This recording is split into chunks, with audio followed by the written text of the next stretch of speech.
That Kenyan whose innocent son is in remand prison for 7 years, his case has not even been heard. Seeing you in a hurry to release billionaires accused of theft of public property, what do you think those people feel? If they are genuine with these acquittals, why don't they start with remand prison at industrial area and the Langata women prison? There are women there who have been there for years, waiting for their case. There are people in remand prison, Richard, who are there before you were born. To date? Yes. I challenge the judiciary to prove me wrong. Come on. A time is going to come when these people who think the poor are useless and foolish, they will regret, because that time will come. A time will come when the poor will take it no more.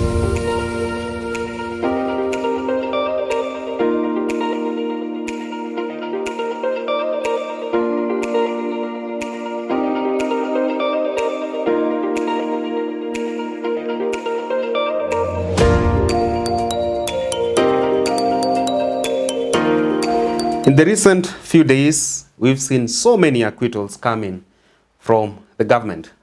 Very few Kenyans actually been convicted of graft charges, and particularly economic crimes. But if you look at the number compared to those who've been acquitted their charges, then so much needs to be answered. So let's look at how we can literally address this issue and know where the mistake is. Is there a problem with our crime justice administration system? Or literally, it is a case of politically instigated cases being given the freedom that they duly deserved right from the start. My name is Richard Mwenje. Such a pleasure to have you on this, yet another informative edition of Business Glide, a show that touches on matters public policy and economics at large. And with me is none other than renowned public scholar, Herman Manyora. Great to see you, sir. Thank you. Always done in these African shirts. I'm not an African scholar. I'm a public intellectual. Public intellectual. Yes. Please. I'll show you the difference in the future. Continue. All right, sir. Very recently, we have seen the ex-Kenya Pipeline MD, Joe Sang, being acquitted his graft charges, of course, running into billions of shillings, and a number of highly rated corporate leaders. We've seen billionaire Humphrey Kariuki in the breweries industry being acquitted the charges, and so many other Kenyans, those who are acquitted of, who are actually convicted of tax evasion and such cases. Now, let's start it from here. When you see every day you're waking up and reading the headlines, one Kenyan after the other acquitted their charges, would you say that this is the freedom that actually the Kenya Kwanza administration promised to the Kenyans at large, and somewhat those affiliated to it from the start?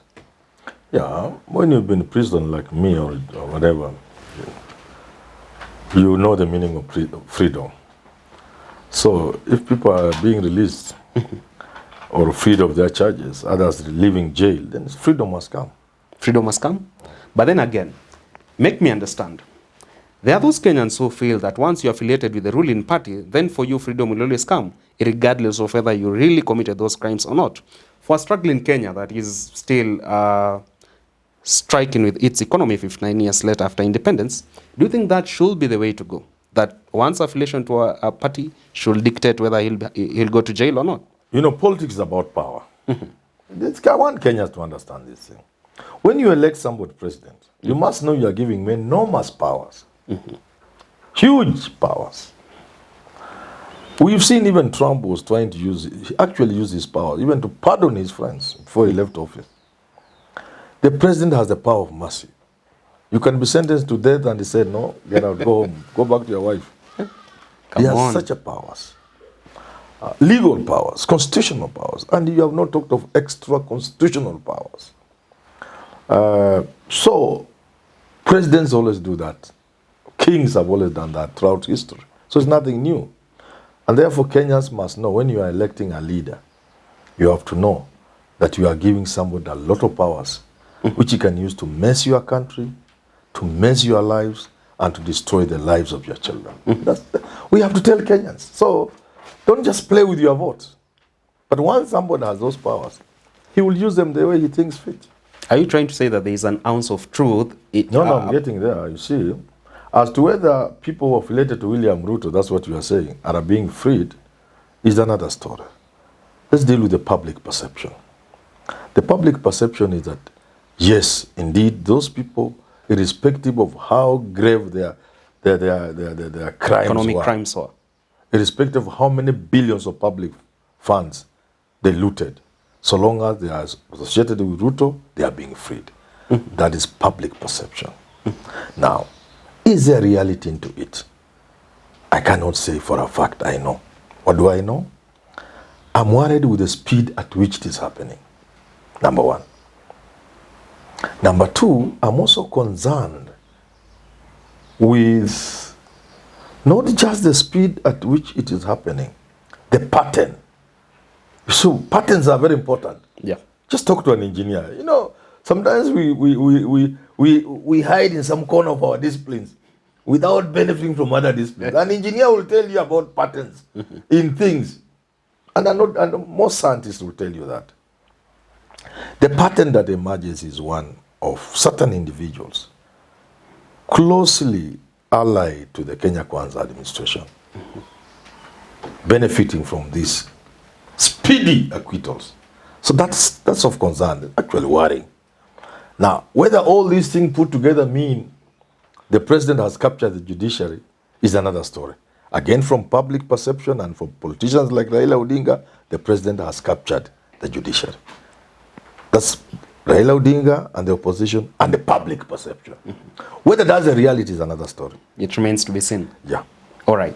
But then again, if you are talking about no matter how grave their mistakes might be, they might actually be swept under the carpet. This is the president who is committed to widening the tax base and also ramping up the revenues KRA is collecting. Yes. If you are going to acquit someone, a tax evasion case of over 1 billion Kenya shillings, then even as a president, don't you think that rooting link is too huge that you cannot actually sacrifice 1 billion at the altar of being a friend or an ally or so forth? It's like the police. The president ran the danger of introducing to the public domain, especially in the tax area, what has bedeviled the police. The police arrest a criminal. Their seniors receive telephone calls from somewhere and they release them. The police are left frustrated. Some of the people they take to court with such overwhelming red-handed evidence. The following day they meet the same criminals in the streets telling them you are stupid. So the police kind of give up. If you are going to do the same in the tax administration, then you are going to demoralize the tax administrator. That's the people we gave to the judiciary to deal with such a overwhelming evidence of tax evasion. You are just acquitting them so speedily. You might now then demoralize the taxman. I see. Yeah. This, for when you look at all those acquittals, the court has actually defended itself and saying they're actually acquitting them because of lack of enough evidence. Now, how do you get to a point of all those speedy acquittals are coming under the banner and excuse of no tangible evidence? Yet we have EACC, we have DCI, we have other agencies that should look into provision of such evidences. Do you mean that there's also inefficiency in the performing of their duties? That's what I could. What is the acquittals we are witnessing in this country is akin to abortion. So these are abortion acquittals. They are not normal acquittals. You know, an abortion is losing a child before it term. is a child. Yeah. It may even happen. One day you wake up, you are a woman, you dress well, you go to the office, you just sit on your desk and pop. It happens. It happens and you are rushed to hospital and you lost your child. That's what we're having with these acquittals. Because a normal acquittal, it will go through a process. What they are doing is what should have been done the moment the prosecution presented their case in court. The things the courts are seeing now, they would have seen at that time. But if you receive a case and start processing it, it has started from the police or DCI, EACC, it has got to ODPP. A case has been processed out of one file brought before the judiciary. Tens, if not hundreds of others Blown into proportion. did not reach there. Please get that point. The DCI or EACC get 100 files and take to the office of Director of Public Prosecutions. Nur Haj. We want to prosecute the people. These 100 cases. This is the evidence we have so far. The ODPP takes its time to go through 100 cases. DCI and the ESCC will be lucky. These high-profile cases. The DCI will be lucky. ESCC will be lucky if out of 100, even 5 are approved for prosecution to take it to court. You get what I'm saying? I get it. So, all this process producing 5 files out of 100, and then the courts beginning the case, then all of a sudden, in an abortion manner, there's no evidence. You acquittal now. It's not normal. I'm just saying it doesn't look normal. I'm not a lawyer. I don't work in the courts. But to me, it doesn't look normal. And nobody can blame me for not seeing it as normal. As not normal. It's not normal. These cases have reached a place where the case will go on up to acquittal. And that's it. Not aborting it. These abortion acquittals are worrying Kenyans a lot. But then again, we are talking about the same administration, which through the president has tried to literally ramp up administration of justice. You've seen the recent appointment of judges, also the ramping up of the judiciary fund. Don't you think these acquittals might actually be fair enough? And actually, in the near future, we're not going to see a rebranded and radical surgery in the judiciary if the latest appointments to the judiciary are anything to go by. If these acquittals, and I've told you I know what freedom is. I missed it, not once, not twice. So I know what freedom is. So if a freedom is coming, if people are being acquitted, it's a good thing to do. I only wish it was done in a convincing manner. It's not convincing to my mind. No, my mind, I don't see it as convincing. You get it? Number one. Number two, if they are genuine with these acquittals, why don't they start with remand prison at industrial area and the Langata women prison? There are women there who have been there for years. Waiting for their case. There are people in remand prison, Richard, who are there before you were born. To date? Yes. I challenge the judiciary to prove me wrong. Come on. Look at the list of, they are calling pending cases. They have a name, they give it. Cases, I have mine of 1996. To date? Yes. Where I lost millions of shillings. This I would have become a millionaire, maybe. There are people in remand prison there are women who gave birth in remand prison. The children of sad cases. Or who went there with children. Suckling. Come on. The children are now university or graduates. I'm telling you this. Let anybody come and argue with me here. Chief Justice, anybody, come and argue with me. Do you mean the newly appointed judges are not going to serve this particular lot of Kenyans? They're going to serve the elites? The people who are releasing billionaires today are aware that remand prison industrial area is a death trap. You will be lucky to survive that place. And people are there who went there, young men like you, and they have gray hair. Their cases have not been included.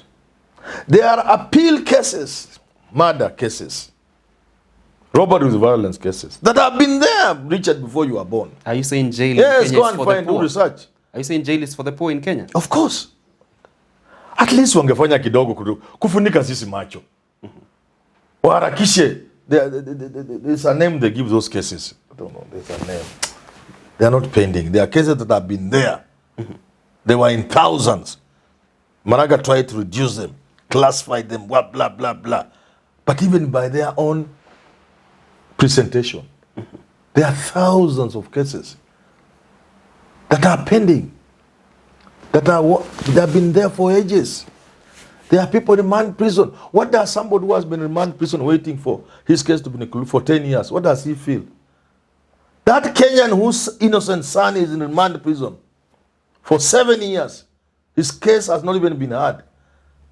Seeing you in a hurry to release billionaires accused of theft of public property, what do you think those people feel? So that even the genuine aspect of it is lacking. I'm not convinced. These guys are genuine and sincere, and that they mean well. Because the beginning point will be to ask themselves, what is it we can do? It's called backlog. The word I was looking for is backlog. Backlog of cases. How can we bring justice to people who have been seeking justice My late mother began following her land with her sister when I was in primary school. Primary school. You see how old I look? Primary school. What? Primary school. She died. Her sister died. The case is not over. My mother, when I was in primary school, then when you rush to acquit Rich a man. billionaire, come on, do we live in the same country? Is this country for all of us? No. But A time is going to come. A time is going to come when these people who think the poor are useless and foolish, they will regret, because that time will come. A time will come when the poor will take it no more. You are talking of a time. And that time will not be an interesting time. And as Kenyans, we must avoid it. The first thing you want to do when you are in power is to be sensitive of public opinion. What do people feel? These people you see walking the streets of Nairobi, these people you see living Kibera, as you drive Mbagathi Road, it's called Raila Odinga Road or something these days, you see them at 6. They are not even going on duty.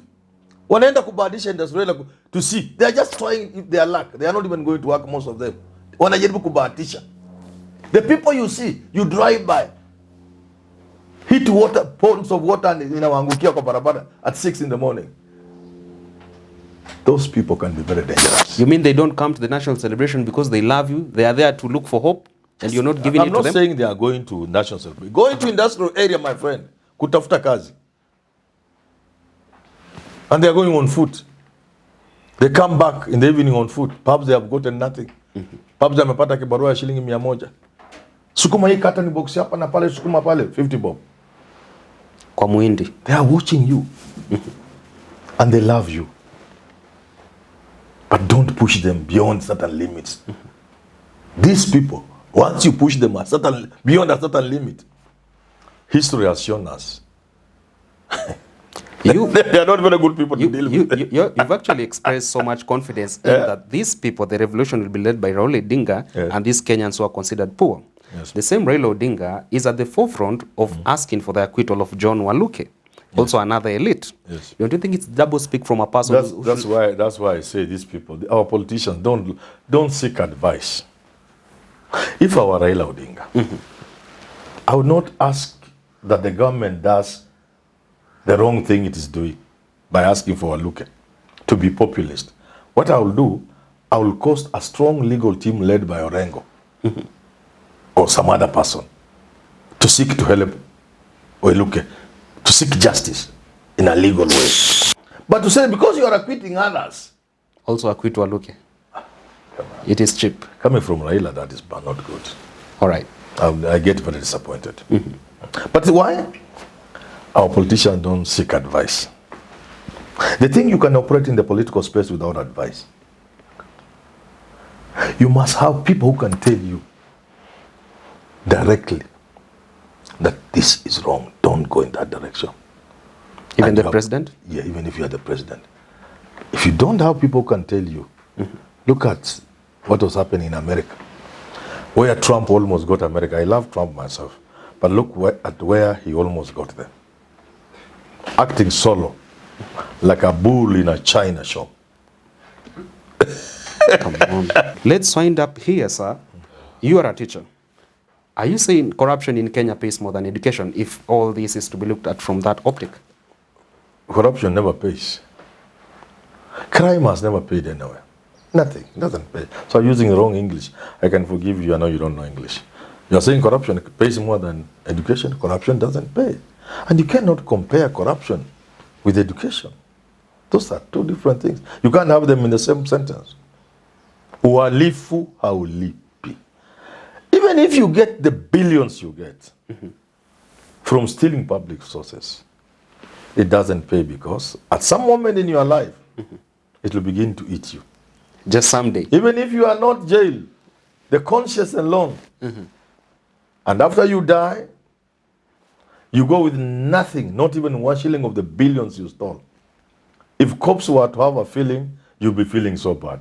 That here am I going naked, and I stole billions that was meant for public, for education, for hospitals, for medicine. I stole, and I'm going with nothing.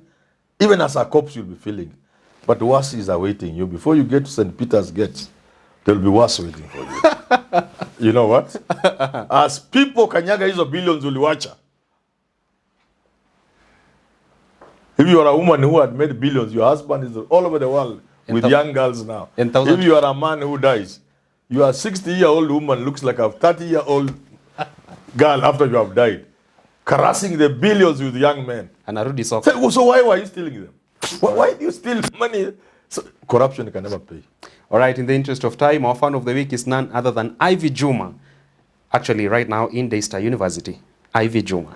Ivy Juma from Daystar University, or Professor Hiro, my friend. Thank you very much, Ivy Juma. Daystar is a very good university, by the way. Yeah, you've seen the successful ladies from there, Charlene Ruto, among many others. Charlene Ruto, very successful. All right, until next time on Business Glide, my name is Richard Mwenja. Up next on your screen is the Business Glide African Proverb of the Day.